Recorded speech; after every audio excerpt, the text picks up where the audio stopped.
Sono oltre 4.000 gli insegnanti in Veneto che sono stati messi in ruolo, che fanno funzionare le nostre scuole, che sono insegnanti, la quasi totalità, che sono lì da anni, che insegnano da anni, che sono bravi ad insegnare e che questa sentenza pone nel caos più totale. Insegnanti che, stando all'ultima sentenza del Consiglio di Stato, di fatto dalla fine di quest'anno scolastico non potranno più insegnare. Il caso clamoroso potrebbe avere delle ripercussioni pesantissime sul Veneto, dove, avete sentito, i numeri sono impressionanti. Ho già sentito anche il Ministero per le vie più ufficiose e veloci, però mancano le idee chiare. Ancora una volta la scuola è nel caos. L'unica certezza è che questi insegnanti a fine anno saranno licenziati.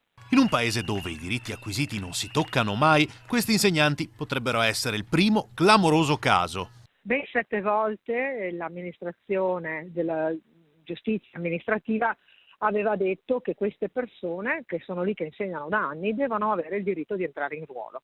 Alla fine un'unica sentenza, l'ultima, distrugge tutto quello che è stata la giurisprudenza precedente. Per questi docenti sapete quale potrebbe essere l'ultima speranza? L'autonomia. Eh sì, nella trattativa con Roma la formazione tra le 5 competenze che il Veneto vuole ottenere immediatamente. Zai e assessori hanno le idee chiare. Io credo che con l'autonomia una cosa del genere si debba risolvere, perché metteremo delle indicazioni nei concorsi che si stia per almeno 5 anni in Veneto, che le persone, i docenti che qui insegnano debbano avere un percorso privilegiato nell'entrata in ruolo, ma io mi auguro anche che il governo che verrà, perché questo non è in grado, e il Parlamento che sarà, però metta fine a tutto questo caos nella scuola italiana.